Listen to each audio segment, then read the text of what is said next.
Hello, my name's Jonathan Cross. I'm going to be the funeral director helping you out today. Before we get started, I just want to say I'm extremely sorry for your loss, but here at the funeral home, I'm here to take care of you with anything I could possibly help with. But I am extremely sorry for your loss, and I'm going to be here every step of the way to make sure we see this, all the way through, okay? So before we get started, Miss Holly, I know I talked to you a little bit on the phone, got a little bit of basic information from you, but what I want to do now is just get some basic information that's going to go on the death certificate. What I do here on my end is I'm going to get some information from you. I will file with the state and with the doctor information for the death certificate. So everything you give me here will actually go on the death certificate. So let's just make sure I've got all this information correct from the hospital paperwork, and also just to make sure that there were no nicknames. So everything you give me just needs to be full legal name, okay? So what is your husband's full legal name? William Charles Jones. Okay. All right. And then do you know what his birthday is? Yes, it is 10/12/1994. Okay. All right. And then what is his address? It is 123 River Road, Bristol, Tennessee. Okay. Is that in the city limits of Bristol? Yes. Okay. All right. Is your marital status still married? Yes. Okay. All right. And is your address the same as the 123 River Road? Yes, it is. Okay. All right. I will also need to know if he was ever a veteran, ever serving in the military. No. Okay. And then what was his mother's name? It is Amanda Grace Jones, and her maiden name was Rice. Okay. And then what about William's father's name? It is John Lee Jones. Okay. And then Miss Holly, what is your middle name? Ann, A-N-N. Okay, so Holly Ann Jones. And what is your maiden name? White. Okay. All right, let's see what other information I need to grab here. So I've got his date of birth. Yeah, I think that's about it for the death certificate. Oh, I actually will need to know what his highest level of education he had achieved was. Associate's degree. Okay. All right. Now, with his parents, Mr. John and Miss Amanda there, is Amanda still living? Yes. Okay. And then what about Mr. John? Is he still alive as well? Yes. Okay. All right. That should just about complete me there on the death certificate information. The rest of the info is stuff I can get from the hospital paperwork where we picked up Mr. William. Let me also ask, did he go by William or did he have a nickname? He went by Will. Okay. Let me make a note of that just so that way I can refer to him as Will from now on. Okay. All right. Next thing here, I just want to go through with you. I know on the phone you kind of mentioned you were thinking about doing burial, graveside service maybe. Is that still what you have in mind? Yes. Okay. And then also I know you mentioned to me that you have plots taken care of at Glenwood Cemetery. Is that correct? It is. Okay. Let me just put that in here real quick.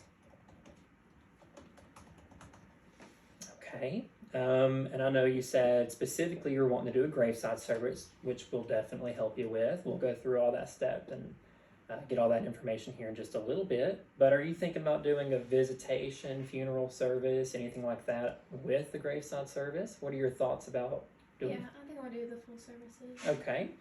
So you're looking at doing both visitation and service, right? Yes. Okay. Were you thinking about doing that here at the funeral home as well? Okay.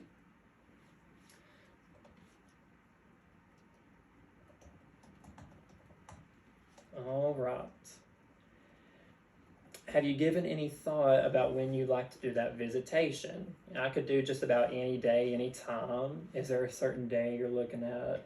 I would like to do it on a weekend. The weekend? Okay. I could do Friday, Saturday, Sunday, whatever. We could even do maybe like a Friday evening visitation and funeral service, and then maybe the following day do the graveside service. Or if you wanted to do everything in one day, we could do maybe Saturday, do a funeral service, visitation as well, and then just after the funeral service, we could go down to the cemetery with a funeral procession. So are you wanting to do everything in one day or split it up? I'd probably like to do everything in one day. Okay. And we could do Saturday or Sunday. We could even do Friday, but if you're wanting to keep it on the weekend, I would think maybe Saturday or Sunday would be better. So just between Saturday and Sunday, is there one of those that you would rather do? Saturday. Okay. And is there a certain time on Saturday you've been maybe think you'd like to do everything on, or? How long do you think everything would take? It just depends. Anywhere between 1 to 2 hours is usually what I would recommend for visitation. It really just kind of depends on, if you think a lot of people will actually be there for the visitation. Visitation can be very tiring on families, and I don't want you to be standing up there for 2 hours, if that's something that you don't think you could mentally handle. But there as well, I'm here to, officiate whatever you want. So if you think you would need the full 2 hours, we'll definitely be there for it. Or if you just wanted to do an hour visitation, keep it kind of brief, if that's something that would help you as well, I'll do that as well. But anywhere between 1 to 2 hours for the visitation, and then we could just do the funeral service after that visitation if you wanted to. Then after that funeral service, I'll give an announcement. We'll have everybody line up with their vehicles and head down to Glenwood Cemetery and do the graveside service. But if you're wanting to do it all in one day, I would maybe recommend something around lunchtime for the visitation, maybe like a 12 to 2 if you want to do 2 hours, and then do a 2 o'clock service. And then following that service, we could go down to the cemetery. Okay. That'll give you more afternoon because the cemetery, I think the latest burial they'll do is 4 o'clock. So that'll definitely put us in that range where we'll be okay. But it's totally up to you. If you wanted to do it earlier, like an 11 to 1 visitation, you could do that. You could even start as early as 10, but you just want to think about the general public, about when they'd be able to come as well. Okay. So any time sound good? I think 12 sounds pretty good. You think that'll Okay. give us enough time? I think that'll be plenty of time. And it really just boils down if you want to do 1 or 2 hour for visitation. So between those two, which one do you think would be better for you? If we did the 2 hour, would everything still be okay with the burial? It would be just fine. Okay, I think we'll go for a 2. Okay, let's start for that. Let's try for that 12 to 2 visitation time. Then we can do a service right at 2 o'clock. And then just following that, we'll head out over to Glenwood. Okay. So about the only other thing that we really need to go with is I just need to have you go through our caskets real quick. Just select a casket for me. Before I start going through these caskets with you, are you interested in anything in particular between metal or wood caskets? Is there any preference that you have? Probably metal. Metal? Okay, let me grab my book here. It's just right beside me. And I'm just going to put this right here in front of you here. You can just kind of glance through them. And before I start showing you a bunch of caskets that, you're not really interested in, let me just ask, is there anything particular like gauges that you're looking at, or colors, or, something just really specific you're looking for in a metal? Probably something like the blue. A blue casket? Yeah. Let me just show you my blue caskets here. I've got them all right here on a separate sheet here. Okay, here you go. So we've got about 4 different options here. We've got both 20 gauge and 18 gauge caskets, okay? What does that mean? The 18 gauge, the lower the gauge, it means the thicker the metal. So if you went with an 18 gauge, it's going to be a thicker casket.